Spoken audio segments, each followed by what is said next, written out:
Imagínense dos boxeadores en un cuadrilátero, están disputando la final. Estos dos boxeadores son conscientes de todo lo que ocurre a su alrededor, ¿no? De las luces de las cámaras, de la gente que grita, de los golpes que dan, los golpes que esquivan, ¿no? Y de pronto, uno de ellos sufre un fuerte golpe, ¿no? Un cruzado de derecha que le produce una especie de conmoción en la cabeza, ¿no? Y luego un gancho de izquierda y cae pesadamente sobre el entarimado, perdiendo automáticamente la conciencia. Van, lo ayudan, etcétera, lo llevan al hospital y el médico diagnostica muerte cerebral. Fenómeno irreversible que convierte a un ser humano en un ente vegetal. Aunque todas sus funciones vitales siguen funcionando, no hay conciencia, no hay mente, ¿no? Hoy día, chicos, vamos a hablar acerca de los factores biológicos determinantes del comportamiento humano. Cuando uno habla de factores biológicos se refiere básicamente a la herencia y a la maduración. Hay una especie de discusión si la conducta se hereda o no se hereda, ¿ya? Entonces, ¿qué cosa es la herencia? Se dice que la herencia es la transmisión de rasgos físicos y mentales también de padres a hijos a través de los genes por medio de la reproducción, ¿ok? Nosotros heredamos un sinfín de estructuras físicas, la estatura, la complexión, el color de los ojos, la forma de la nariz, etcétera.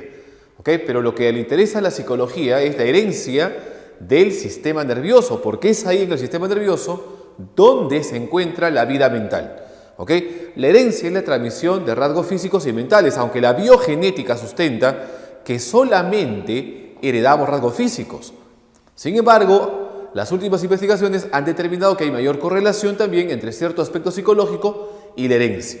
¿Okay? ¿Y qué cosa es la maduración? La maduración son cambios biológicamente preprogramados.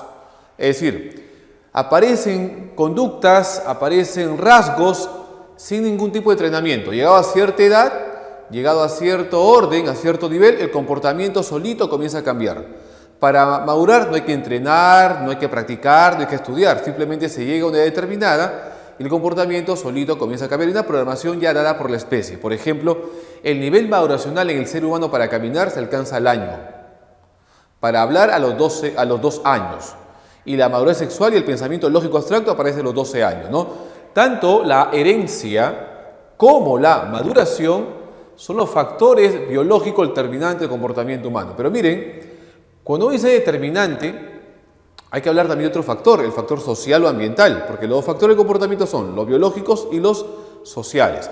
Se dice que lo biológico determina y que lo social influye. Miren, lo biológico solamente va a determinar el comportamiento siempre y cuando el ambiente le sea favorable. Si el ambiente no le es favorable, lo biológico tampoco determina. Tanto para el desarrollo de una personalidad sana, estable, madura, o también pues una enfermedad, un problema en su comportamiento, ¿no? Supongamos que papá tiene 130 de coeficiente intelectual. Se conoce con una mujer, se enamora, se casa, esta mujer tiene el mismo nivel intelectual, 130 de coeficiente intelectual, se casa, nace el hijo, con una predisposición biológica a tener el mismo nivel intelectual superior que sus padres.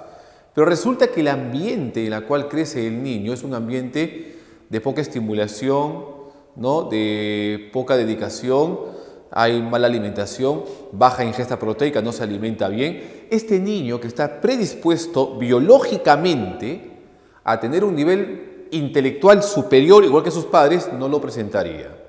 Presentaría retraso mental por fallas en su ambiente. O sea, que lo biológico solamente va a determinar el comportamiento siempre y cuando el ambiente le sea favorable. Si el ambiente no le es favorable, lo biológico tampoco determina. Ahora imagínense, papá 1,90 m, mamá 1,90 m, se enamora, se casa, nace el hijo con una predisposición biológica a tener el mismo nivel de estatura elevada que sus padres. Pero en el caso anterior, hay poca estimulación, baja ingesta proteica. En lugar de presentar esta estatura elevada, igual que sus padres, presentaría raquitismo, enanismo, por fallas en su ambiente. Es decir que lo biológico solamente determina el comportamiento siempre y cuando el ambiente le sea favorable. Si el ambiente no es favorable, lo biológico tampoco determina. Tanto para conductas buenas, agradables, saludables o también enfermedades, ¿sabes? Imagínate, papá esquizofrénico, mamá neurótica, ¿no? Se enamoran, se casan y nace el hijo con una predisposición biológica, ¿no?, a tener una conducta psicopatológica, a tener una conducta normal. Pero resulta que mamá va al psicólogo, al psicoterapeuta y logra superar su neurosis. Y papá va al psiquiatra y logra manejar su enfermedad, su esquizofrenia. Y el ambiente en el cual nace el niño es un ambiente saludable. Este niño que está predispuesto biológicamente a presentar una conducta anormal no lo presentaría porque el ambiente no favoreció esa predisposición. ¿Me dejó entender o no? Entonces, lo biológico solamente va a determinar siempre y cuando el ambiente le sea favorable. Si el ambiente no le es favorable, lo biológico tampoco determina. ¿Ok? Entonces, los factores biológicos básicamente están dados por la herencia y por la maduración, ¿no? Que heredamos, decíamos que a la psicología le interesa el estudio del sistema nervioso, porque es ahí donde se encuentra la vida mental. El sistema nervioso, ¿qué es un sistema? Es un complejo, una estructura organizada, en este caso de nervios, que permite al organismo relacionarse con el mundo externo y también con su propio mundo interno. Este sistema nervioso se divide en tres. Sistema nervioso central, que lo vamos a ver solito después, sistema nervioso periférico y sistema nervioso glandular. El sistema nervioso periférico conecta al central con las distintas partes del cuerpo mediante dos vías. Una vía aferente, que lleva la información de los sentidos hacia el encéfalo, y una vía eferente, que lleva la respuesta del encéfalo y la distribuye a los músculos o glándulas, ¿no? El sistema nervioso periférico se encuentra en la periferia corpórea, fuera del central. ¿Por qué central? Mire, ¿por qué central? Central porque está en el centro del organismo. Todo lo que está en tu cráneo, más la médula espinal, que está dentro de la columna vertebral, forman el llamado sistema nervioso central. Y el periférico se encuentra fuera del central y conecta al central, ¿no?, con toda la parte del cuerpo mediante dos vías, decíamos, una vía aferente o sensitiva y una vía motora o eferente. La vía sensitiva lleva la información de los sentidos hacia el encéfalo y la vía motora lleva la respuesta del encéfalo y la distribuye a los músculos o glándulas.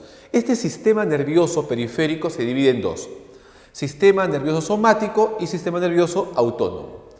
El sistema nervioso somático es aquella estructura que controla todos los músculos a tu voluntad. O sea, tú lo puedes manejar, tú lo puedes controlar, los músculos de tu cara, de tu pierna, del abdomen, etc., ¿no? Es decir, el sistema nervioso somático es el voluntario. El ser humano, la persona, lo controla a su propia voluntad. En cambio, el sistema nervioso autónomo es involuntario, tú no lo controlas. A ver, detén tu corazón. A ver, detén su circulación, la digestión, la reproducción. Sería bacán, ¿no? Pero no se puede, pues. El sistema nervioso autónomo es involuntario. Está fuera de tu conciencia, fuera de tu voluntad. Es autónomo, es involuntario por eso. Este sistema nervioso autónomo involuntario, tú no lo controlas, pero hay una estructura del cerebro que sí lo controla. ¿Cuál será? Esta estructura que controla al sistema nervioso autónomo es el hipotálamo. Pero nuestra conciencia, nuestra voluntad no lo puede controlar. A ver, disminuye de tu ritmo cardíaco, tu presión arterial, no se puede, pues, ¿no? Eso lo controla justamente el hipotálamo. ¿Ok? El sistema nervioso autónomo se divide en dos: simpático y parasimpático. El simpático activa el organismo, lo prepara para la lucha, para el ataque, para la huida. Por lo general, el simpático excita, activa. Por lo general, digo, no siempre es así, por lo general excita. Hace latir más fuerte tu corazón, aumenta la respiración, el riego sanguíneo. El parasimpático restablece, inhibe al organismo. Restablece la energía empleada por el simpático. Si el simpático hace latir más fuerte el corazón, el parasimpático lo calma. Si el simpático no eleva mi respiración, lo hace más fuerte, el parasimpático lo inhibe. Es decir, tiene funciones antagónicas. Trata de mantener el equilibrio empleado por el simpático. Yo dije por lo general. O sea, el sistema nervioso simpático por lo general activa, excita al organismo. Y el parasimpático inhibe. Pero en la parte gastrointestinal se invierte. En la parte gastrointestinal se invierte. El simpático va a inhibir, a constreñir, y el parasimpático va a dilatar, ¿no? Va a excitar. Por ejemplo, cuando uno está de repente pues con miedo, etcétera, el estómago, ¿no?, como que se afloja, da la sensación de miccionar, y cuando está molesto, no hay hambre, la digestión, como que la digestión no funciona, ¿no? Es que se invierte el orden. El simpático por lo general excita, activa el organismo, lo prepara para la lucha, para el ataque, para la huida, y el parasimpático inhibe, restablece la energía empleada por el simpático, ¿ok? Y también tenemos al sistema nervioso glandular. Existen dos tipos de ramas glandulares, una rama exocrina y una rama endocrina. La rama exocrina son glándulas de secreción externa. Secreción externa. Secretan sustancias hacia afuera, hacia el exterior del organismo. Por ejemplo, las glándulas salivales, lacrimales, sudoríparas, sebáceas, son glándulas de secreción externas, glándulas exocrinas. Pero hay glándulas que segregan sustancias al interior del cuerpo, directamente al torrente sanguíneo. Son las glándulas endocrinas. Profe, ¿y qué segregan?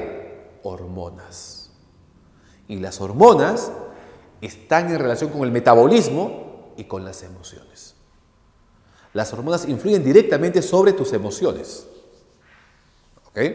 Eso vamos a ver ahorita. Entonces, miren, la glándula rectora, la glándula maestra, la que domina pues a todas las glándulas, es la hipófisis, antiguamente llamada pituitaria.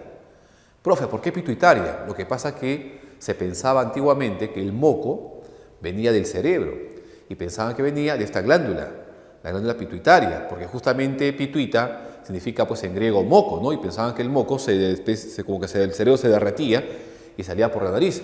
Y luego se determinó pues, de que el moco no venía del cerebro, sino del interior de la nariz, y se tuvo que cambiar de nombre de pituitaria a hipófisis, ¿no? Por eso, hipófisis. La hipófisis es la glándula rectora, la glándula maestra. Segrega hormonas trópicas, hormonas que van a ejercer influencia sobre otras glándulas, para que comiencen también la producción de sus propias hormonas. Esta hipófisis tiene dos partes, una hipófisis anterior y una hipófisis posterior. La adenohipófisis anterior y la neurohipófisis posterior. Segrega hormonas trópicas, por ejemplo, la adrenocorticotropina. La adrenocorticotropina es una hormona segregada por la hipófisis que ejerce influencia sobre las glándulas suprarrenales para que comience la producción de hormonas, las llamadas hormonas del estrés. ¿Cuáles son las hormonas del estrés? Es decir, en tu emoción participan estas tres hormonas, ¿no?, segregadas por las glándulas suprarrenales, el cortisol, que es la superhormona del estrés, la característica típica del estrés, la tiene el cortisol, la adrenalina y la noradrenalina, ¿no? Está también, por ejemplo, otra hormona trófica que es la gonadotropina. Las gonadotropinas son hormonas segregadas por la adenohipófisis que segregan influencia sobre las gónadas. ¿Cuáles son las gónadas de la mujer? Los ovarios. El varón, los testículos. ¿Qué segregan los ovarios? Estrógenos. Los testículos, andrógenos. El andrógeno más conocido, la testosterona. Esta glándula es la famosa glándula rectora, glándula maestra, la hipófisis, que va a ejercer influencia sobre las demás glándulas. La hipófisis entonces ejerce influencia sobre las otras glándulas, ¿no? Por ejemplo, la tiroides, las suprarrenales, el timo, el páncreas, etc., ¿no? La tiroides segrega una hormona llamada tiroxina, que esta hormona mantiene pues en energía, ¿no?, al organismo. Cuando aumenta se puede producir una enfermedad llamada hipertiroidismo y cuando disminuye el hipotiroidismo, ¿no? Esta tiroxina está en relación con el metabolismo, con la energía también del cuerpo, ¿ok? Fatiga, mixedema, pereza mental. La paratormona es una hormona segregada por la paratiroides. La paratormona es una hormona que mantiene en equilibrio los niveles de calcio y de fósforo en los huesos. Cuando aumenta la paratormona, los huesos se descalcifican y ese calcio se acumula en las arterias y puede ser peligroso, pues, ¿no? El timo segrega la hormona del ritmo. Es una hormona que está en relación con el sistema inmunológico. Cuando tú estás feliz, radiante, contento, el timo se pone punche, se pone fuerte y las enfermedades no ingresan. Pero si uno anda ansioso, preocupado, triste, etc., el timo se debilita y las enfermedades ingresan rápidamente. O sea, porque ustedes se dan cuenta que hay personas que paran siempre preocupadas, tristes, y se enferman de todo. Hay gente que para relajada, como así que es muy conchuda, entre comillas, ¿no? Y no se enferma de nada. es porque justamente esta hormona es la que nos defiende. Si uno anda preocupado, tenso, se debilita. Si uno anda tranquilo, sin problemas, como que se pone más fuerte, ¿no? Y nos permite pues la del sistema de defensa. El páncreas segrega insulina y glucagón, que son dos hormonas que mantienen en equilibrio el nivel de azúcar en la sangre. Y las suprarrenales, decíamos, segregan las hormonas del estrés, la adrenalina, que está en relación con el miedo, la noradrenalina, con la agresividad, y el cortisol, que es la hormona típica del estrés, ¿no? Que aumenta la sangre en las piernas para emprender la huida o para atacar o para de repente hacer una actividad con mucha energía. Y las gónadas, obviamente en la mujer decíamos que las gónadas son los ovarios y los varones son los testículos, ¿no? Segregan las hormonas sexuales, los estrógenos y los andrógenos. Entonces, miren, hemos visto que las bases biológicas del comportamiento humano está dado por la herencia y por la maduración. Y nos interesa, decíamos, hablar de la herencia y de la maduración del sistema nervioso.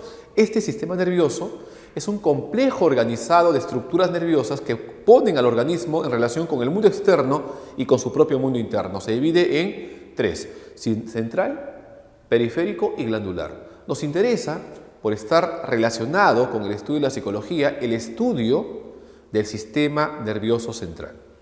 ¿Ok?